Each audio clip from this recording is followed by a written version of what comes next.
Coffee industry is very wide, it's very big, it's very full of opportunities. Don't sit there and say, I have nothing to do. You can join the industry. You can get whatever you want. If you give it time, invest in it. By giving it time, don't look for money, don't look for big salary at first. First learn. After learning, you'll get how much amount you need. Yeah. In coffee industry, there's no like, barista should get this amount of money. No, it depends on your knowledge. Yeah. What you know is what you get. You cannot be like having junior experience and asking for experienced one. No. You can join now. Good thing, everything is simple. Yeah. It's easy. Don't sit there and say, oh no, I'm scared to join this. No, it's very simple. You can make. Yeah, it's very simple. It's not so difficult. Simple, very simple, very enjoyable. You can do everything when you're enjoying. You can do your coffee. You can serve your customers. Coffee create friendship. Yeah. Coffee gives you a job. Even if you are not working in a cafe, maybe you can go in different field, but still in coffee industry. Yeah. Yes.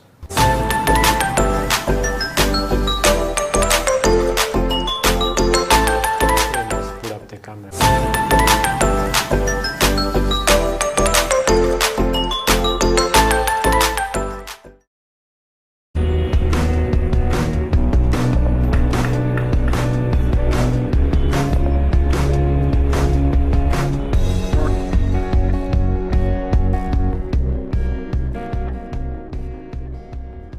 My first advice to my students, the people I train, the people I talk to, is that at every stage of coffee, from the farm to the cup, you can gain something. So I first get to know, like, you as you, what's your passion? Is it going to the garden? Is it going to the factory? Or is it like being a supplier? First of all, we are working for people.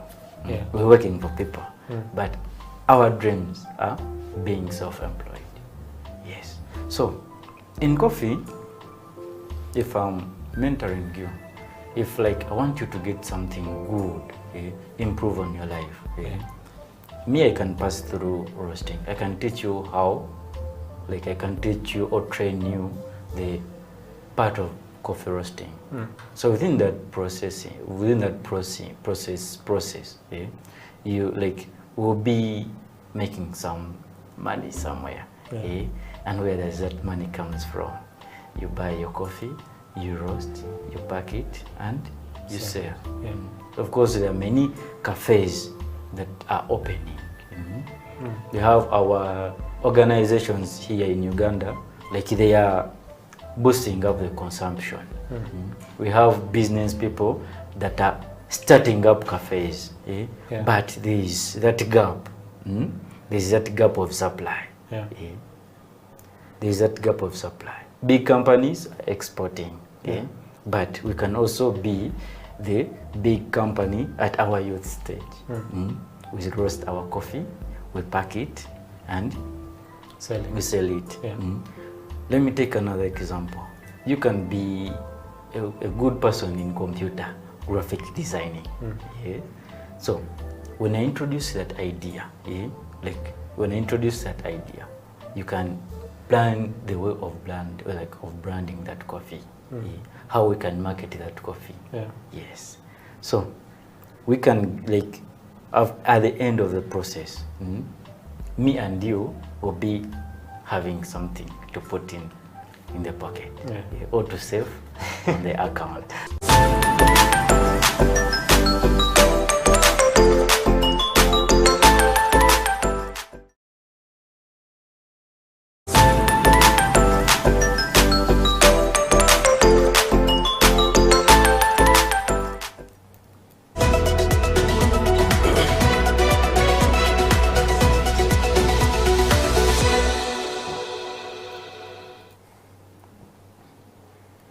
It's another good day to have coffee. Welcome to House of Talent Television. My name is Emmanuel Ateng.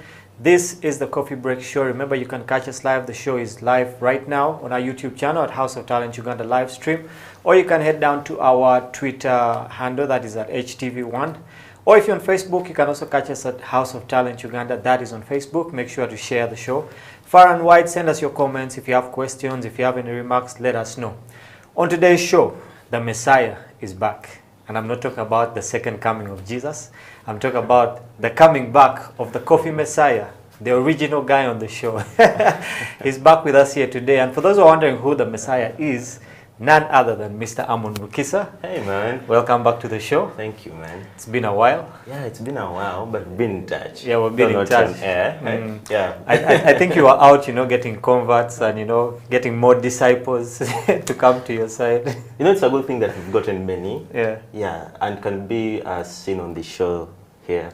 We have very many faces that have come up, very many new people that are in coffee. It's a good thing. Yeah. Good thing that at least now the visibility of coffee and people are getting to know coffee, So it's a good thing that we've seen very many new faces come through. Yeah. And it's very, very massive when you look out there. People are joining the coffee industry. Yeah. Like someone tells you, okay, I watched this show, I heard about this, I read about this in coffee, and I decided to come and study coffee. Yeah. That's a good thing. So we're doing a good job. Yeah, we're doing a good job. Well done, the Coffee Break. Well, apart from that, what have you been up to? I've seen on your social media, you're still doing your GNN. For those of you who don't know, Amon has his page, Gather Now Network on YouTube. You should head over there. Some very good content. You should actually follow him and, let another person know, support Amon. He has good stuff. Just go there and check it out. I also saw some of your posts, some coffee stuff. I think you're running some trainings and all this. What have you been up to basically?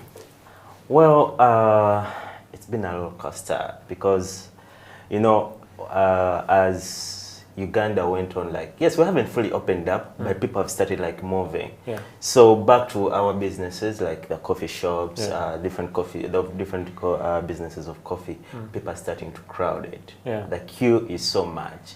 So we tend to get together as different parties in the coffee industry, so that we can bring back the egg game in the coffee industry, because how you sit down and relax because, okay, you've not been busy, people you've been receiving 10 a day, 20 a day, but now people have started coming back, which means you have to be prepared for Jan come 2022 when the guy said he's going to open up. So hopefully. We've been in preparations, we've been in preparations to open up, so doing trainings, doing coffee awarenesses, putting everything in touch, it's supposed to be here, let it be here. Yeah. Give it a direction, the right direction where it's supposed to be, we give it that direction. So that's what we've been up to. But besides that, normal stuff, chilling, work, something like that.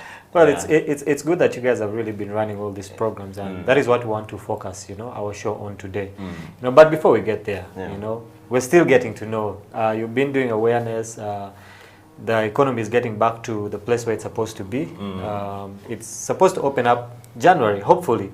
But with this new variant coming in, you also really can't be sure, if the economy will really open. So, with the people coming back, in the event that we don't open in January, okay, and maybe we go to another lockdown, okay, are there some strategies that you guys have come up with to make sure that, you don't go back into a pitfall like it was before? Man, it's going to be hard not to open up. It's really, really going to be. A country sitting or being locked for 2 years, what it means to the economy. So that's why even the president of Uganda, when he was addressing a couple of weeks ago, he said, come what may, we're opening up in January. But in an event where something goes wrong and we don't open up, before, how companies have coped up. Through the use of food companies, through the use of the internet, to distribute their products, besides the beverages, but the products. Coffee has different products, as you know. But companies have adopted to that. I was having a conversation with a friend of mine and I told him, do you know there are various guys who are not going to let spaces come next year? They won't rent Because they will realize, okay, I've been paying over 10 million a month for this space, but I've been making over maybe 15 million or 20 million. Yeah. And now you're telling me to rent a space whereby in a lockdown, at least I've achieved my 11 million. Okay, so they will weigh the two options and they're like, okay, why not? So it's going to be hard to see people grumble for spaces, grumble for what. So they will adopt to this internet because they have really mastered how it's being done. Yeah. Actually, when you asked me at the beginning what we've been up to, like, we've been trying to see what new options can we have to market our different products of coffee. How can we use the internet very well? Because you can never understand the internet like fully. Even those who are like leads on the internet, they still go back and research, you know. So we've also been trying to do different researches, you know, getting curious about how best can we do this, how best can we market our coffee products, how best can we reach different audiences in the coffee industry. That's why, okay, a company I work with is Enduro Coffee. That's why you're seeing, besides the lockdown, Enduro Coffee is opening up various branches. You find yourself in Kapchora, there is a branch. In Buama, there is a branch. Around town, there are like over 3 branches that have opened up, and more are coming. So that's the kind of work that we've been like trying to do. So if we don't open up, it will be easy for us because at least now we are next to our customers. You know, if you're around, maybe let me say Naria, if I have a branch around maybe Chiwatle, I can easily walk over there. Okay, my bike, you know. So instead of like coming from Cementi, going to Naria, that distance, even the coffee will get cold, or whatever product I'm transferring will get cold or bad, because coffee is a perishable good, you know that. So it's easy for us like to connect. The distance is not long. That's one way. But also, like I said, the use of the internet. The use of the internet. So we need to adopt to that because people have realized that the internet can do more good than harm. Yeah, true. I was seeing in town and just even here, just outside the studio, the Juicer guys have decided to make, you know, mobile shops for coffee. Okay, so does Enduro have any plans of the same, or you guys are just sticking to, you know, permanent structures? Yes. Okay, now the spokesperson of Enduro right here. Yes, Enduro, you know, Enduro's vision is end child vulnerability globally through coffee and other related products by partnering with others. So Enduro Coffee, it doesn't have those stores or those juicers or those small bikes, no.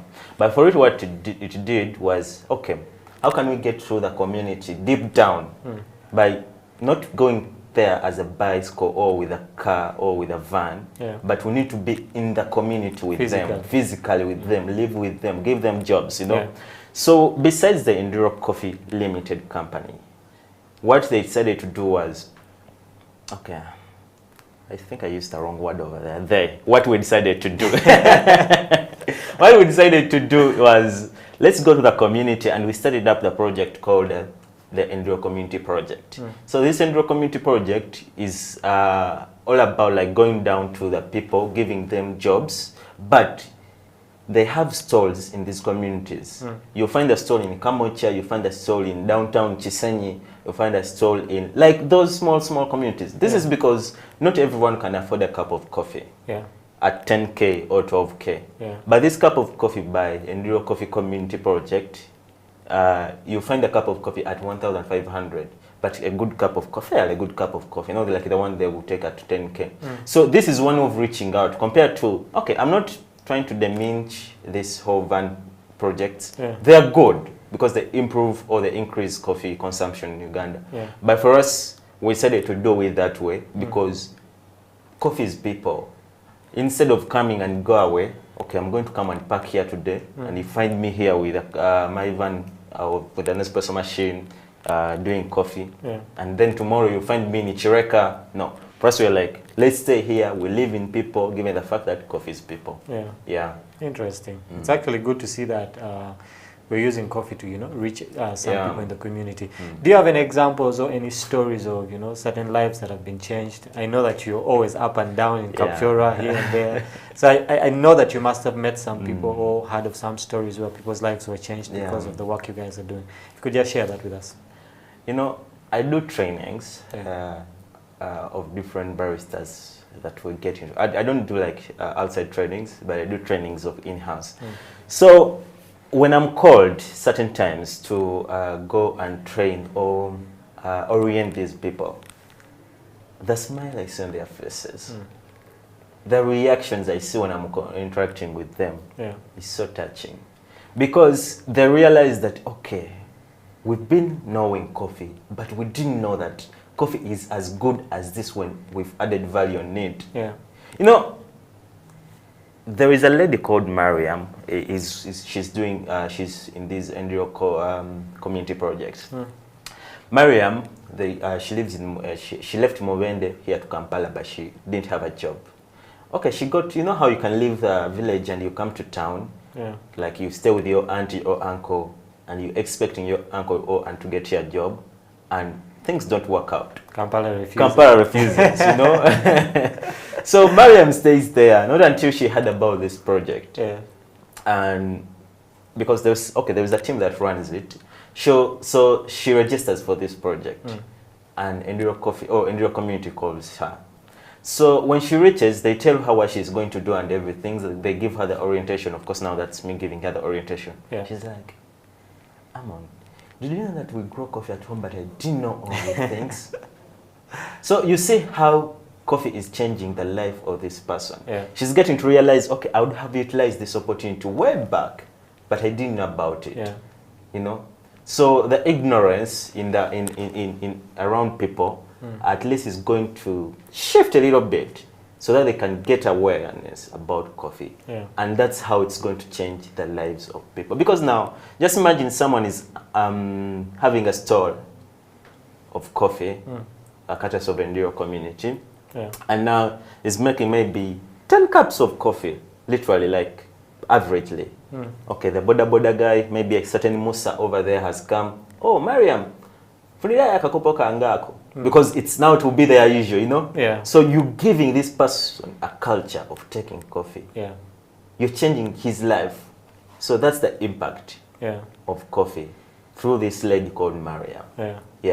Interesting story. You know, would love to see more of those stories actually happening. And I know they are there, just that, you know, sometimes we're really not exposed to them. But I believe that coffee is actually changing lives. People are being changed by coffee. Especially the fact that now Uganda, what it's doing is a very, very good thing. Like, at least has made sure that coffee products are enriched within the people. I bet they don't know them so much, but if someone is passing somewhere, they see a coffee, maybe flyer, maybe a coffee shop somewhere, maybe a coffee message somewhere on TV. Okay, they'll be like, you see, what would they? But at least they have seen it. Then next time when they see it, they react to it. That's a good thing. It's not like back in the times when we had only Kawa coffee. That's the only coffee, Now we know a bit more about coffee. Well, if you've just tuned into the show, this is the Coffee Break Show on House of Talent Television. The Messiah is back. He's here with us in the studio. He has been out getting converts, and you've seen some of the converts on the show. We've been having really very good discussions, and today we're going to discuss some more stuff with Amon in the studio. But we'll take a break right now, but remember we are live on our Facebook, our YouTube, and our Twitter. Make sure to tune in. If there's someone who needs to be watching the show, just let them know we're on. We're going to take a break right now. Don't go anywhere. Grab a cup of coffee. We'll be right back after this.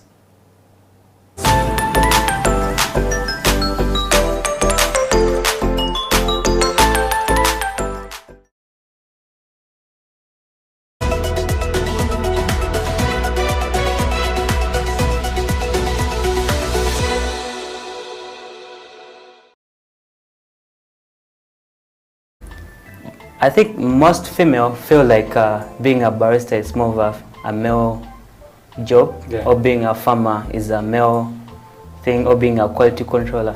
Yet they don't know that there are other perfect people that we are looking at. So we want to bring this gender equality into the coffee business. I would thank this the International Women Coffee Alliance. It has really done a very good job to encourage women into the coffee business. When you look at coffee farmers or coffee processors, most of them are women.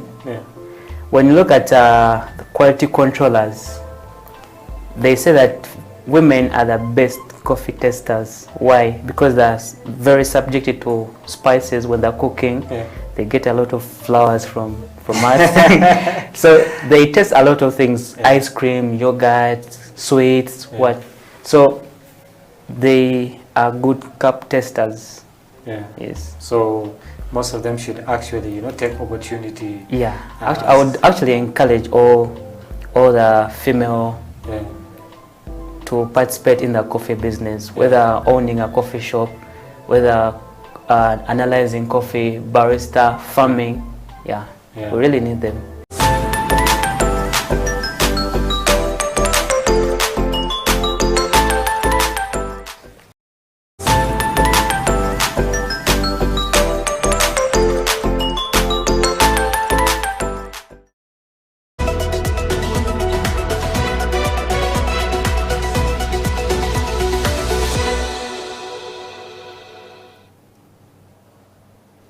Welcome back to the Coffee Break Show on House of Talent Television. My name is Emmanuel Ateng. Remember, we are live on our Twitter at HTV1, that's House of Talent Uganda, on our Facebook at House of Talent Uganda, and on our YouTube at House of Talent Uganda. Live stream, make sure to catch the show. And if you can't catch it right now, you can always catch it later. There will be a replay. But in the house with me today is Amon Mukisa, aka the Coffee Messiah, back from going out there and just spreading the coffee gospel. He's been doing really great things out there with different programs with Endiro, training different baristas. It's always amazing to meet a barista and, you tell him, I know this guy called Amon, and he starts saying, but I know Amon is the one who taught me A, B, C, D. It's a nice feeling, eh? Yeah, it's always a nice feeling. Yeah. Today's topic, I think the last show we had Katawazi Gerald inside here, and it was a nice show. You watched the show. So we were talking about how Uganda is actually the second highest when it comes to coffee production, after Ethiopia in Africa. Okay, and I think the goal of UCDA is to either match Ethiopia or even be greater than that. But we came to the realization that from the past, if we go back to SST in primary school, there was something that we called cash crops. So we had coffee and then we had cotton. So basically what the missionaries or the white people did back in the day, they gave us this thought of, when you grow coffee, you want to make money out of coffee. And I think the same thing has stuck till today. If you go, like the example you gave us with that lady that is working with, the Endiro community program, she says they grow coffee at home, but she had no idea that coffee could actually do all these things. Because in their minds, when you grow the coffee, sell the berries, your work is done. They don't realize that we can actually also consume the same coffee. So our topic for today is how the different stakeholders have to play their part in this coffee industry to make it better. And perhaps we'll start with the farmers themselves, because that is where everything starts. We have a situation whereby a farmer has never taken coffee in his life, but he has acres of coffee. So how can these farmers play their part in the coffee industry of Uganda to make it get better, to help us become #1 in Africa, but also to make sure that coffee itself in Uganda is really put above other things like tea and all this stuff?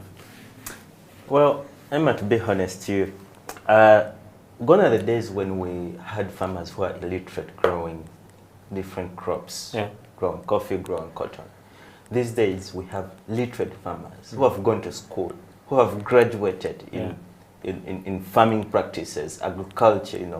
Last time Ibra was here saying that he studied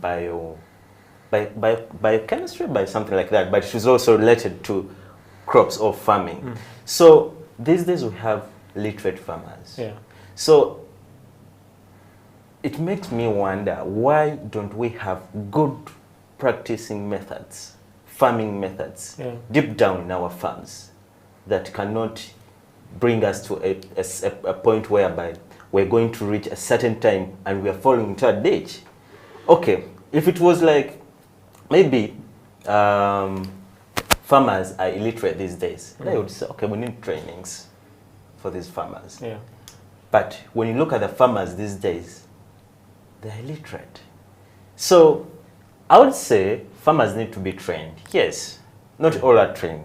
But why don't we utilize these people who have gone to school, who have graduated in this industry to do these things, at least to train these farmers. But also, you see the Uganda Coffee Development Authority, yes, it has tried its level best to at least ensure that farmers know what they do. At least they have done that by at least knowing each farmer in Uganda.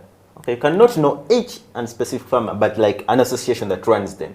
That's why I've recently called up, like, if you want to start growing coffee in Uganda, you have to register. So this is like a plan, or this is like a strategy to plan for these farmers. Okay, if we have 5,000 farmers in a village, how are you going to plan for them? How are you going to have them grow the best coffee in the village, so that when it's exported or brought to a national level, it competes, you know? So instead of like having a farmer grow coffee anywhere, they harvest it. Okay, that's the Chiboko coffee. They harvest it and then dry it and then sell it off. And you realize that the coffee exports, like in Europe, over 80% of their coffee is exported. Where does it come from? Africa, and maybe more other countries. But those other countries, maybe like Brazil, you find that if they're producing maybe 50 million bags of coffee a year, you find that maybe 50% of their coffee is consumed by the natives. So maybe they're exporting 50%. But for us, we're exporting 80 or 85%. And without added value on that coffee.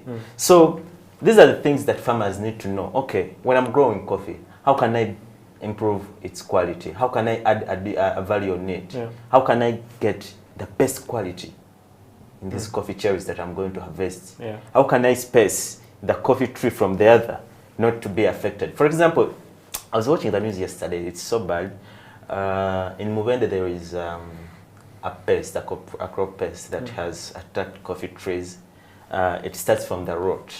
So there's no way how you can see it on top that, okay, kana kamuli over this flower is being affected by this pest. But for it, it starts from the root. So you just see the plant dying. So it's so bad that it's happening. But if farmers know how to deal with this, at least maybe if I know that my coffee plant is maybe 8 meters or 12 meters away from the other coffee plant, if this pest attacks this coffee plant, the other one, at least it will take long when I realize it early now. So instead of like putting here a coffee tree and then you put the coffee tree next to each other. So such things, farmers need to know them, so that when they're doing this and it's exported, or it's or it's harvested and then brought to the consumption part of it, we don't have a bad quality cup of coffee, or we don't have a bad quality type of coffee that's coming on market. Because at the end of it all, it will affect the overall consumption of coffee, or the overall coffee market in Uganda. So the mistake done by the farmer will affect the end result of the coffee consumption or the coffee chain. But the good thing done by the farmer, it will represent the good things, like at the end. 2 questions before we move on to the next category. One, do you think it would be a good idea for us to put a cap on how much coffee we actually export? Because if we're exporting 80% and we're consuming 20%, okay, wouldn't it be a wise thing to say, okay, you know what, 50% goes out, 50% stays here, so we force people here to actually consume the coffee? You know, what are your thoughts about that? You see, one thing I love about being a barista is that you get conversations around various people. So last week, as I was on station, sometimes I get back on station and work, you know, because it's a good thing to interact, have that skill going. So this lady works with Uber, the other side in Europe, London. So she comes at my station. She asks for an espresso. She asked me, how much is it? I think that's 6K. She's like, what? Your coffee is too expensive here. And yet you sell coffee, you grow coffee here. And I asked her, how much would this amount cost a cup of coffee in London? She told me 6K here. The way you sell your coffee here, in London, 6K can buy 3 cups of coffee. Then I realized that's why in London, UK, or US, in those countries, even this person we see that Abelak Street lives on a street can be able to buy a cup of coffee compared to us in Uganda. So to answer your question, I think it's a point of UCDA or policymakers, which is the government, coming up with various ways on how to reduce the expensive what can you use, like the commodity that you're selling on market. How are you going to value it so that you as a government can benefit, so that you can run the country also, but me as a person who's also buying it, I benefit, like not buying it so much compared to other countries. So policymakers have to do this for us, not us, people who are taking coffee, because when I jam not taking coffee, the government won't benefit, because I pay tax on that cup of coffee. I also benefit by maybe getting the healthy part of it and maybe, you know, enjoying coffee. But to help us arrive to this point of like having coffee be reduced in terms of pricing, it's the government that has to do that. Me as a person, I don't have authority. I even don't have a minute authority on that. Yeah, you see, we're discussing with Katawazi last week, and like today we're discussing, you know, what are the roles of different people, and each stakeholder has their part, and each stakeholder should have their voice. Okay, so we came across topics like, do we even have a barista association or a barista forum? Do we have a farmers forum that has a voice? You know, so it's like the coffee industry has so many detachments. Yeah, Emma, you see, thing is, these things are there.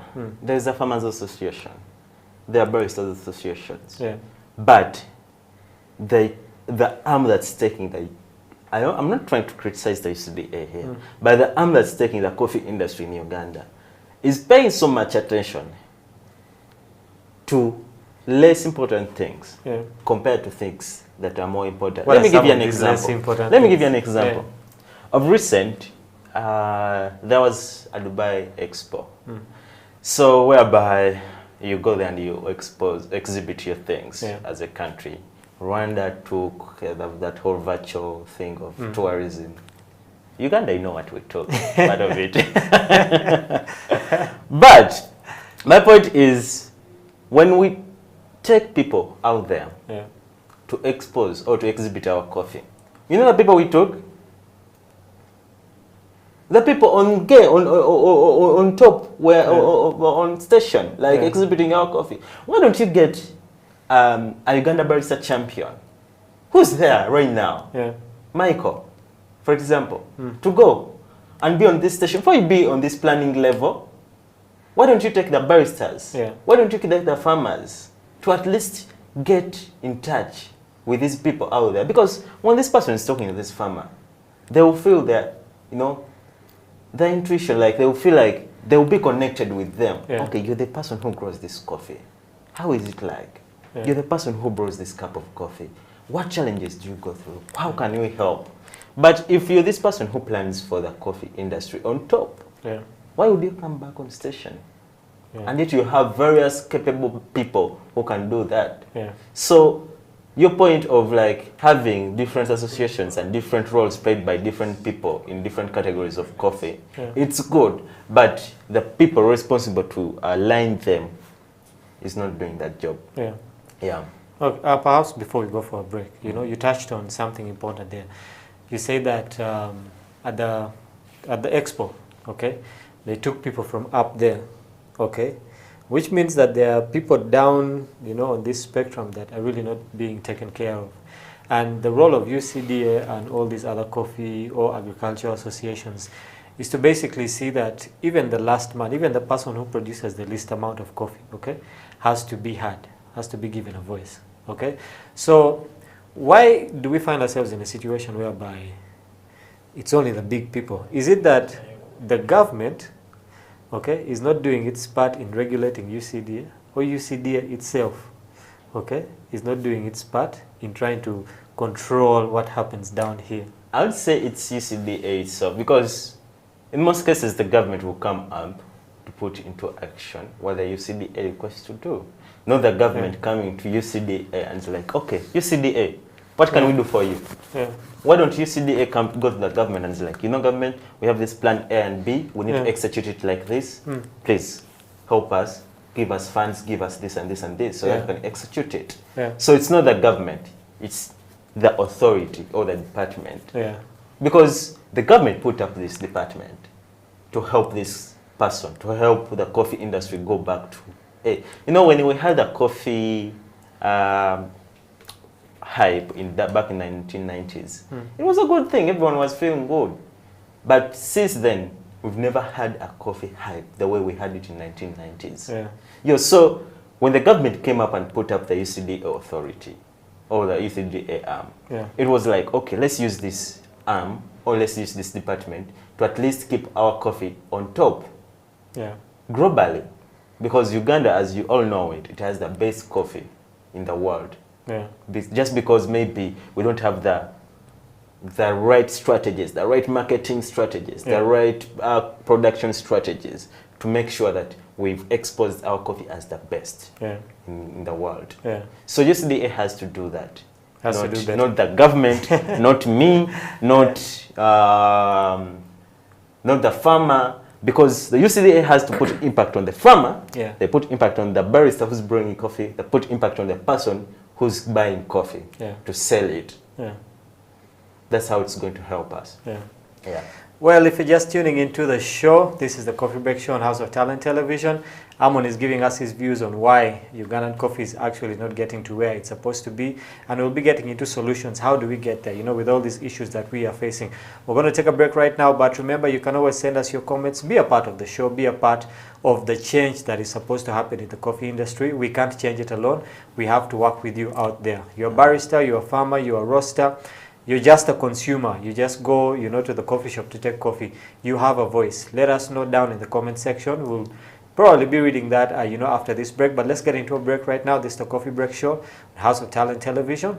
Grab yourself a cup of coffee. We'll be right back after this.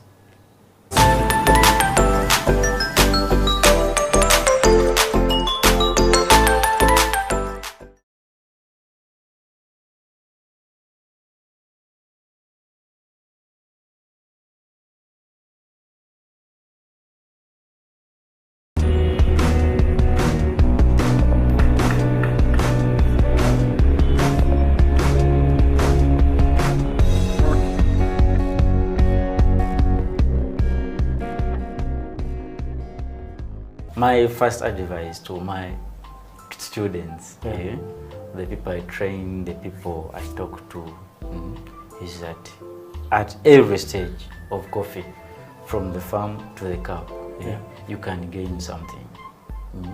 So I first get to know, like, you as you, what's your passion? Is it going to the garden? Is it going to the factory? Or is it like being a supplier? First of all, we are working for people. We're working for people. But our dreams are being self-employed. Yes.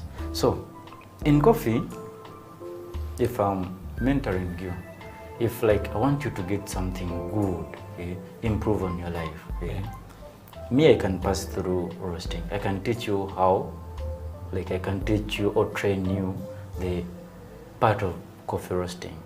So within that process, you like will be making some money somewhere. And where does that money comes from? You buy your coffee, you roast, you pack it, and you sell.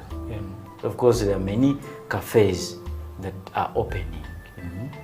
We have our organizations here in Uganda, like they are boosting up the consumption. We have business people that are starting up cafes, but there is that gap. There's that gap of supply. There's that gap of supply. Big companies are exporting, but we can also be the big company at our youth stage. We roast our coffee, we pack it, and we sell it. Let me take another example. You can be a good person in computer graphic designing. Yeah? So when I introduce that idea, you can plan the way of branding that coffee, how we can market that coffee. Yes. So we can at the end of the process, me and you will be having something to put in the pocket or to save on the account.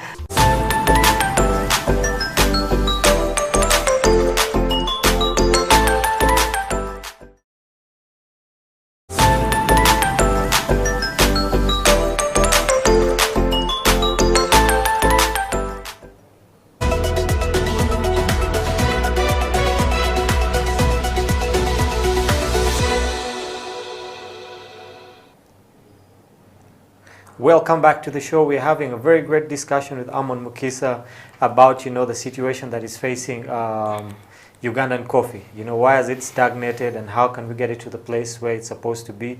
He was giving an example of the Dubai Expo where we really didn't do that good, but also I believe that, it's a point of learning. We always have to learn from all these things that happen, just that it doesn't have to be repetitive, because if we have an opportunity like that and we repeat the same thing, then we say we're totally not learning.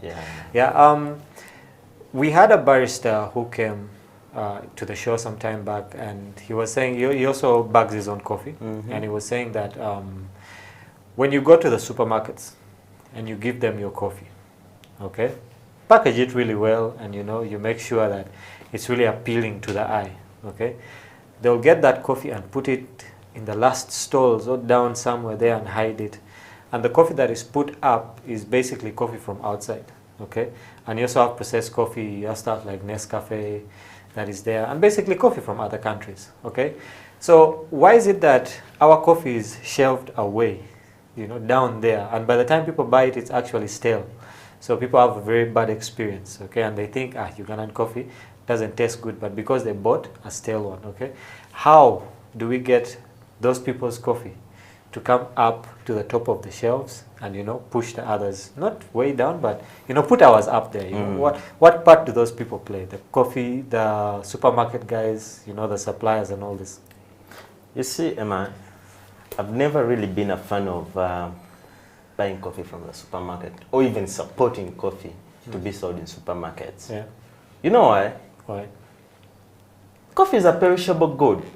You never find those guys in the supermarkets giving attention to coffee just like the way they give attention to maybe apples, maybe flowers. Never. Sometime back, Maurice, do you know Maurice Kia? He's also a business guy besides being a musician, and he's in coffee. So he was asking me about that whole idea of taking his sound cup coffee into supermarkets. I'm like, Maurice, you've been in this industry for quite a while. Yeah. When you go to buy coffee in the supermarket, what's your experience? Compared to buying coffee, maybe from a coffee shop or a coffee brand that you're buying that coffee from. So that when something goes wrong, you can trace it. Okay, that whole part of it is speciality in the other side of coffee. But in this type of business, when something goes wrong, it's like buying a product from Cafe Java's. Maybe you've bought a cake, and then you find some part of it is not well prepared, but you're just outside. You have a right to go back to Cafe Java's and say, guys, look, see what happened. But now you've bought a product of Cafe Java's in a supermarket, and you found the same challenge. Where will you go? When you go to the supermarket, guys, and you're like, you know what, guys?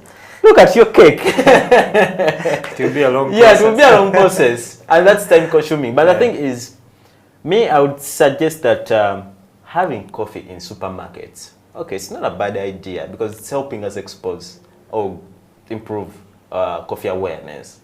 Because people, as they're going around the store, they will see coffee. Okay, kanokachi, it's a coffee bag. What's inside? Let me buy it, maybe.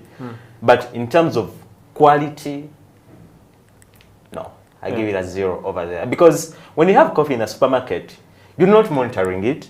You don't know how those guys are handling coffee. Yeah. They even maybe don't know anything about coffee, you know, compared to having a coffee product or a coffee bag in a certain coffee premise or a coffee shop or a coffee company, and they know that, okay, you know what, this is our coffee. We roasted it on Monday, which means by Monday next week, it has to be done. Yeah. Those are the methods that such companies have to use, compared to taking your coffee in a supermarket and it's going to be put down in a shelf, and I come, maybe I'm buying Anodi's coffee, you know, it's like, okay, Anodi's coffee is good, I've tested it, I've had good reviews on it, let me go and try it. On reaching home, trying it, you're just running down, you know. Yeah, so it's not a good thing to have coffee in the supermarkets. Yeah. If it's possible for you to have your coffee sold in your premises, please do that. Yeah. That's one thing actually I would advise people to do. Like, if you're a coffee producing company, the fact that you have funds of roasting coffee, packaging it, branding it, basically you've gone through all the chains of coffee, like for it to be as a final product. Why don't you get a space? Yeah. Why don't you get an online platform? Because that's what we're adopting these days. Have a cameraman. Yeah. Have nice shots taken.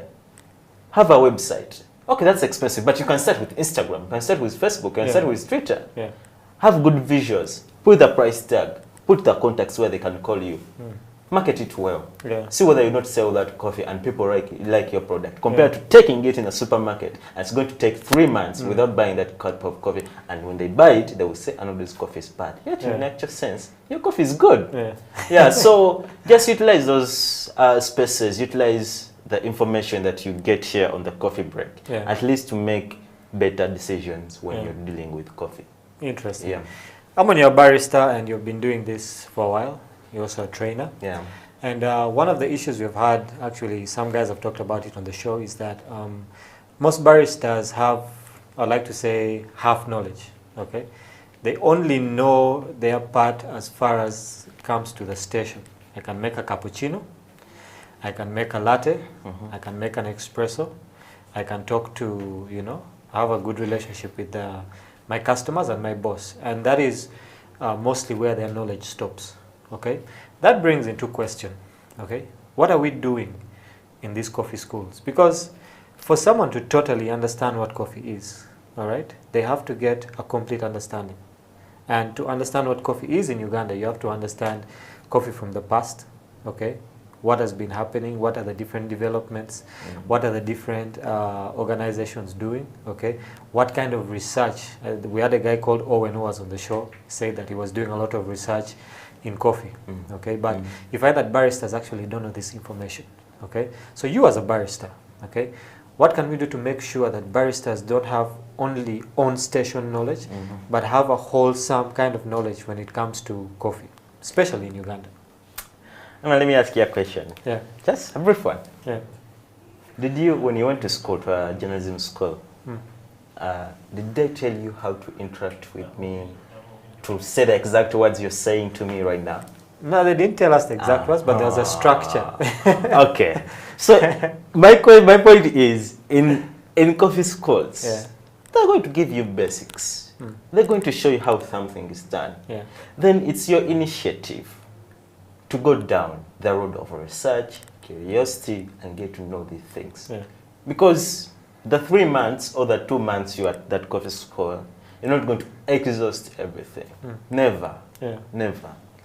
You just have to be so much self-oriented that you're going to make research, read about things, ask questions, and learn.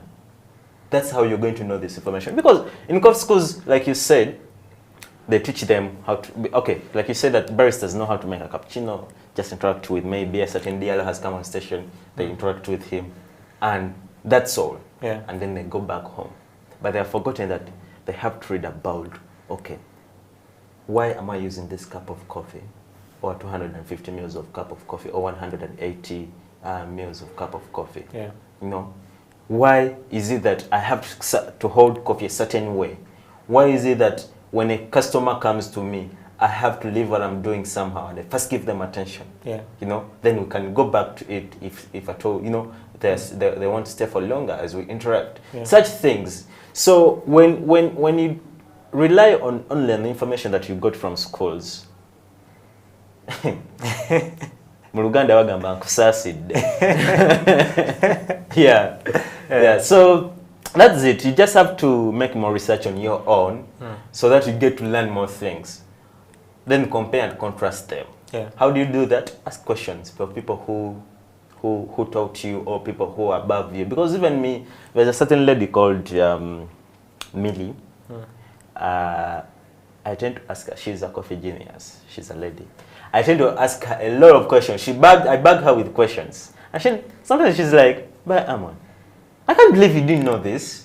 But there's the fact, I didn't. I just wanted to know. Yeah. So she just assumes that I knew, but I didn't know. Yeah. So that's one way. You just don't have to assume that you know everything. No.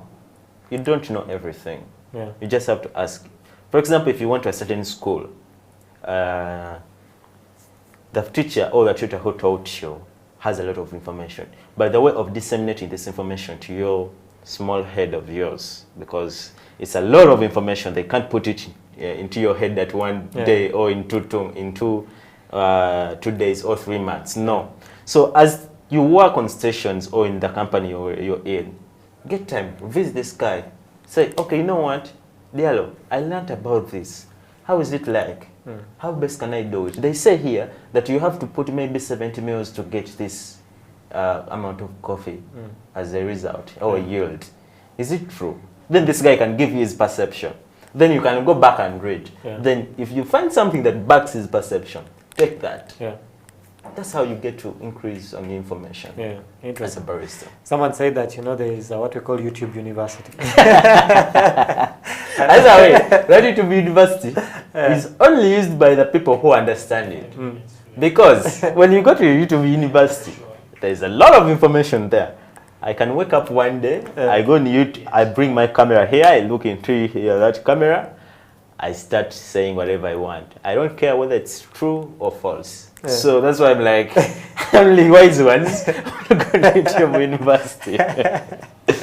Well, if you've just tuned into the show, we're talking to Amon about, you know, the different part that the different stakeholders play when it comes to this coffee game, the coffee value chain. We've talked about the baristas, we've also talked about the farmers, we've talked about the supermarkets, which tend to push our coffee down in the shelves, and by the time we have an experience with it, it's really not that good. We have talked about how to promote, how to market the coffee using our different social media websites. If you can start your own website, that's a really good thing. It would be a good plus for you. But if you're looking for ideas, you're looking for, you know, different perspectives on what to do with your business, if you want to get into the coffee business, this is the best show for you. We're coming towards the end of the show, but before we get there, just a couple of more things. We've talked about the baristas, okay? I think one of the areas we really never touch about are the CEOs, okay? These people who open up the coffee shops. Some actually. I remember we touched about them. Yeah, we touched about that. And knowing that now they have been in a hard spot. They haven't been making money. But now you get the good news that, you know what, we're opening in January. Okay? And your mind starts running to, I need to make money from my coffee shop. Okay? It's good that some of these guys are actually baristas or roasters, but some are just businessmen. Okay? For them, they know, I'm going to put a coffee shop, I'm going to make money. Okay? So what part do they play? Because if I'm just concerned about making money, I won't really care about, you know, what happens in the shop. I'll leave it to the head barista. I don't really care what happens, you know, with the farmer. All I know is that my coffee needs to get here at a certain time. Okay? So what's the part that the CEOs play, especially those who know nothing about coffee? Well, the part that CEOs play is the same part. When you literally bring it down, it's the same part that UCDA has to play, generally in the coffee industry. Yeah. So CEOs have to be able to provide what the specialists are saying. For example, if you have a company of coffee or cocaine, you're in a coffee business, do you have a structure of advisors? people who advise you on how best you're supposed to do things. For you, yes, you're there to make final decisions, giving money and make money. Yeah. But do you have people who know what you want and can be able to put it into action? Yeah. That's the one thing. So if you don't have that, it's going to be really, really hard for you next year. Yeah. Because you find yourself, you're struggling to make ends meet, but you're not. That's why, by the way, you saw various coffee shops that opened up 2019, closed 2021. 2020. Yeah. 2020. 2021 they're closing. Yeah. Because they didn't have structures. And those that had structures are still standing. Yeah. Take an example. Enduro Coffee. It has structures. It's still standing. Yeah. Cafe Pub. It has structures. Yeah. It's still standing. Cafe Javas. Okay, some people say it's not a cafe, it's a restaurant. Yes, but it has structures. It is still standing. Okay. New Cafe. It has structures. It's still standing. All those coffee shops, all coffee businesses that existed, created structures that helped them in states like these ones. So for CEOs, what I have to advise you is, one, please get structures that will help you in sometimes that difficult decisions have to be taken, because you won't make a certain decision without consulting this person who's in the farms, down in the farms with farmers. How is coffee that side? Because now I was getting certain information that coffee in Elgon region is becoming scarce these days. Yeah. And I quite believe or suspect that in the coming years, like 2 or 3 years, coffee is going to be more expensive. Because now, the fact that now it's becoming scarce, you know, Elgon region is one of the areas that give us most of the coffee, then Rwenzori, then Central. So that's Western or Rwenzori. So when we have different people in different departments who are seniors, specialists, they know what to do. For you just here, CEO, of course, for a certain company, you're seated somewhere in your office. You're just waiting for a certain DLO to come, Emma to come with different ideas and different suggestions, and then in your wise mind, you see, okay, this is a good suggestion, I can go with this. That's how you're going to survive. But otherwise, instead of you coming to maybe a coffee shop and you see paper all over your coffee shop, you're like, okay, business is booming, business is booming. At the end of it all, after 3 months of opening up, or 5 months, people will be nowhere.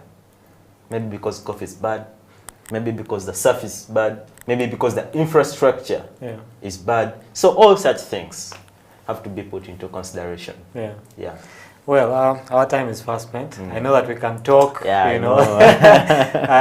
can talk, forever about coffee. But thank you for coming onto the show. And just before we leave, okay, what are your next plans when you get out of here? I know it's a weekend. Are you going back to the coffee shop? No. Probably you have a date we don't know about. See you looking all fresh, No, I'm just going to have a GNN shoot because I have someone to host. 2 p.m. So I'll be hosting him, shoot an interview with him. Okay. Then that I'll go and watch a football match. Man United. A Man U supporter. I'm a Man U supporter. Now these days we have the best coach around. Well, we'll end that show right here. But it's good that I'm back on the show. I've been missing these conversations. I know we've been trying to get in touch and have this conversation. But it's good that we've had it, and it's good. Well, I'd like to say welcome back. Thank you. It's good to have you back. For those of you who have been thinking of where the Messiah is, well, he's back, and it's a good thing that he has come back to the show. Maybe next weekend he'll be the one, hosting the show with whoever we'll be having in the studio. But thank you for giving us your time. Thank you for staying with us on the Coffee Break on House of Talent Television. I know you must have heard Amon saying the statement, a certain Diallo. Well, that certain Diallo is the one who makes us look good on the cameras. He's the one who does everything in the studio. And we'd like to say thank you to him. Thank you to Isma, who's there also on the switcher, making sure that, he shows you one side and the other side also. And basically, they're the guys who make things work here. And to the whole crew, basically, we just want to say thank you to you guys. Remember, you can always comment. We are live on Facebook. on YouTube and on Twitter, HTV1. Make sure to comment, like, let us know if you have any questions. But until next time, have a great day. Grab a cup of Ugandan coffee, not other coffee, Ugandan coffee. We'll see you next time.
My first advice to my students, the people I train, the people I talk to, is that at every stage of coffee, from the farm to the cup, you can gain something.